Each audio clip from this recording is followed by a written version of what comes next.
You paid for me. Now finish it, she said. What he found next broke him.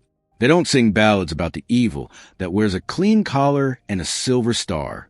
Not out here. Not where the wind forgets to blow and the sun just hangs, heavy as judgment. Out here the worst things arrive quiet. No thunder. No warning. Just a wagon left at the edge of a man's land like somebody dropped off a sack of feed. Only the sack breathes. And waits. That was the morning Gideon Vale stepped onto his porch and felt the world tilt. Dry Creek, New Mexico territory. Late summer, 1897. The ranch sat in a bowl of red rock and thorn brush, 23 miles south of anything that called itself a town and 30 north of the border.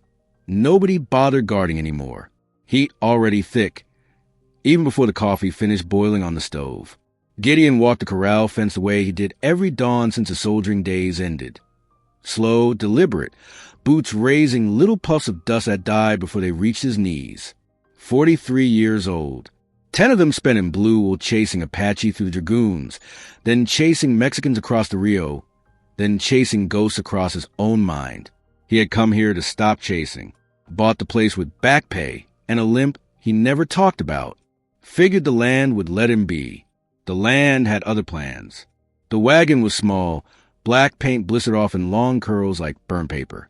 No team, just one gaunt mule tied short to the gatepost, ribs showing, eyes rolling white with thirst and misery. Canvas over the bed, torn and flapping lazy in the dead air. A folded scrap of paper was wedged under the knot of rope at the tailgate. 3 words scratched in greasy pencil. Paid in full. Gideon's stomach turned cold before he even touched the canvas. He knew that smell. Fear left out too long in the sun. Same smell that used to drift across battlefields after the bugle quit blowing. He pulled the tarp back slow, like lifting a coffin lid. She was curled tight on her side, knees to chest, arms twisted behind her. 19, maybe 20. Hair the color of dead bunchgrass, matted with blood and alkali dust. Dress once blue, now the gray-brown of old ashes. Wrists raw. Rope grooves deep enough to show white bone in places. Ankles worse. And when the cloth on her back stuck, then peeled away with a movement, he saw the work somebody had done with a Bowie knife in time. Letters. Deep, crusted black at the edges. Raw pink in the middle. M-I-N-E. Her eyes opened. Gray. Flat. Already on the other side of something. Lips cracked and bleeding. Voice like a rusted gate hinge dragged across gravel. You paid for me. Now finish it. Gideon didn't answer. He drew the Green River knife from his belt, cut the ropes at her wrists first, then her ankles. She didn't move to run, just watched him with the stare of a thing that had died once and was only waiting for the burying. He slid one arm under her knees, the other behind her shoulders.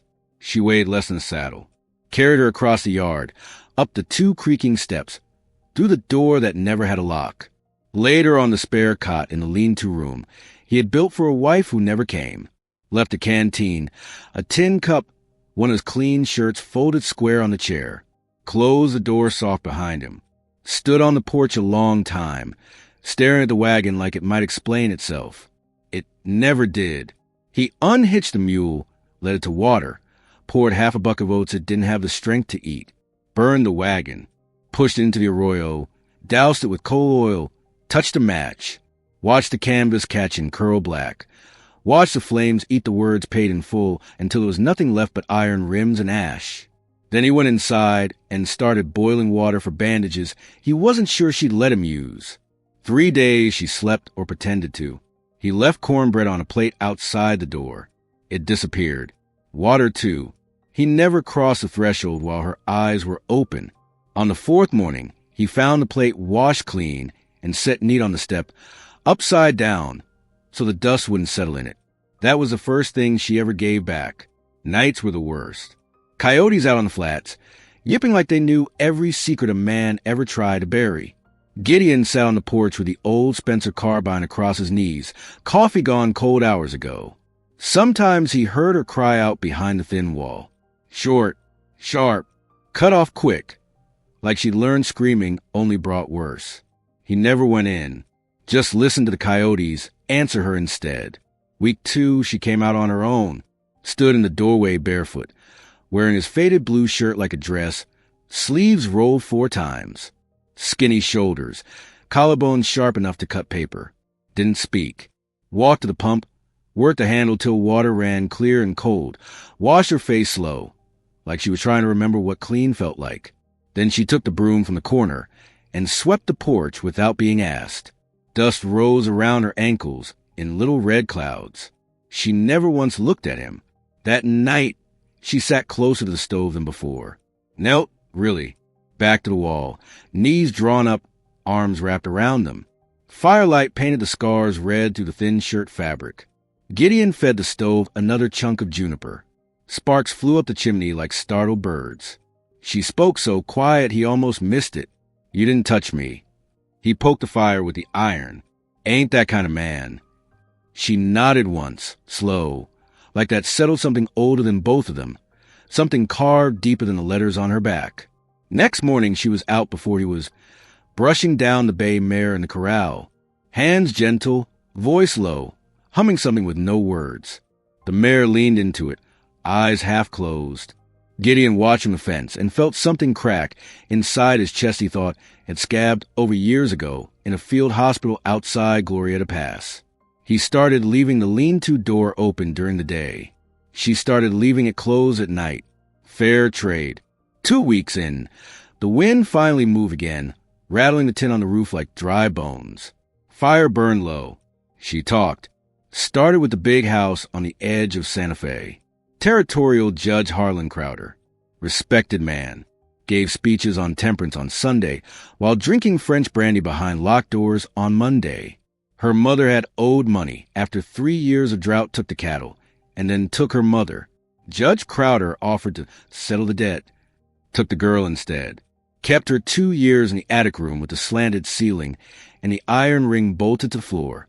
When she tried to run, he had his foreman and 2 deputies hold her face down across the desk while the judge himself carved his claim into her back, 1 letter at a time. Hot knife. No whiskey.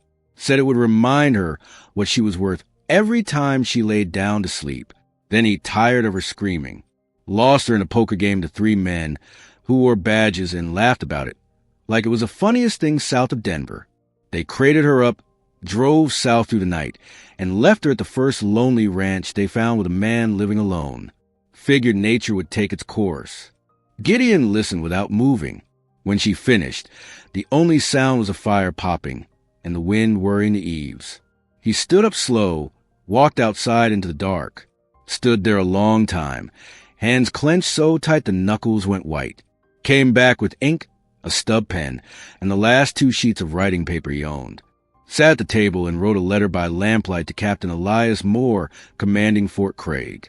Old comrade from the California column. One of the few officers who still answered mail. Folded it. Sealed it with candle wax. Set it on the table like a loaded Colt. She watched him the whole time.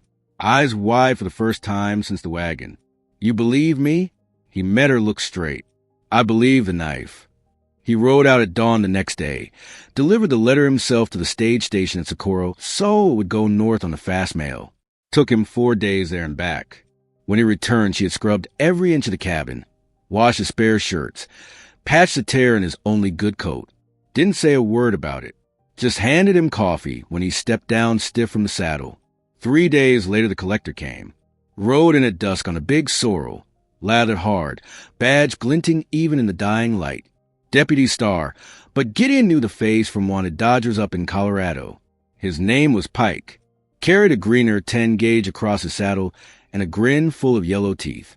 Dismounted like he owned the dirt under his boots. Spit once, wiped his mouth with the back of a dirty hand. Judge Crowder says his property wandered off. Time to bring it home.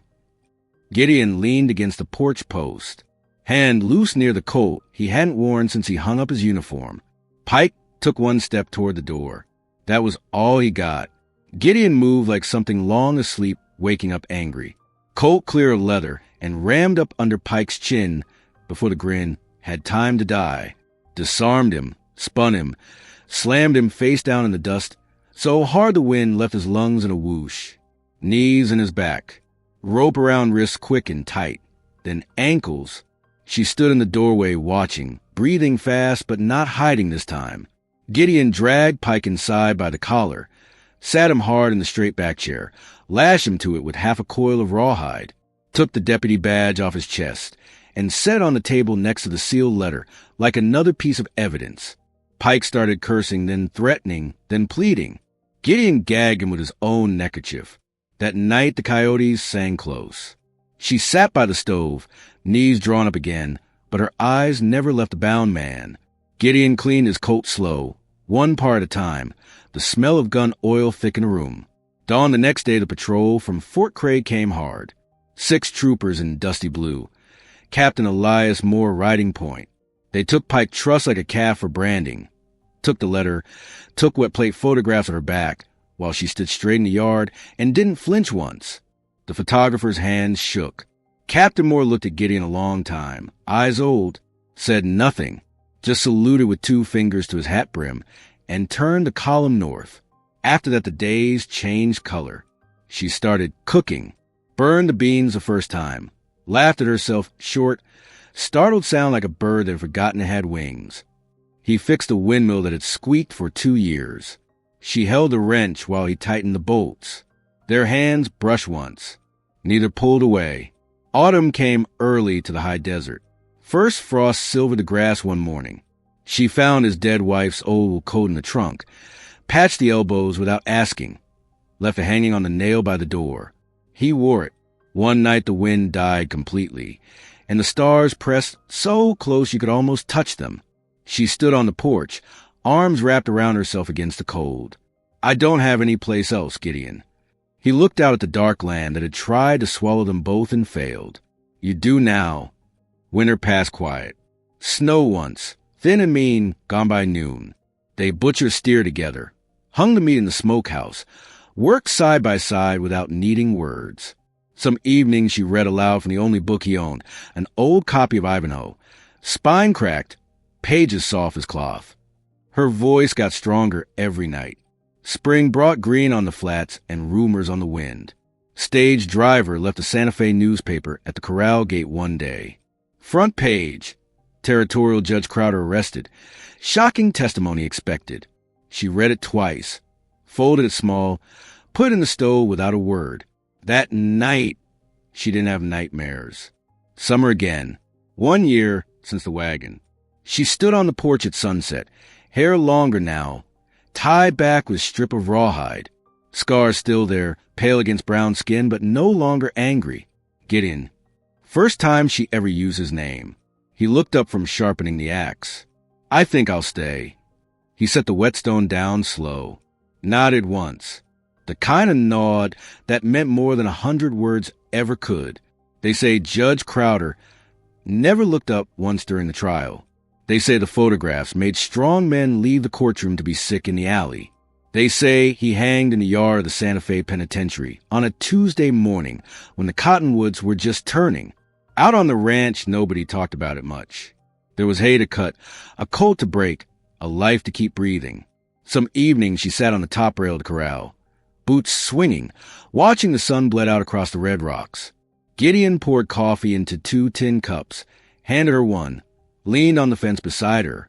They drank in silence while the coyotes sang far off and the land finally learned how to be gentle. If you were the man on that porch that first morning, if you lifted that canvas and saw what had been done to another human soul, would you have carried her inside? Or would you have turned away like most do, figuring somebody else's evil ain't your burden? Out here the greatest fights weren't won with bullets and galloping horses. They were won by one man who refused to look the other way. When a broken girl was dropped at his gate like trash and told him to finish what evil started. Sometimes courage is just opening the door and never closing it again.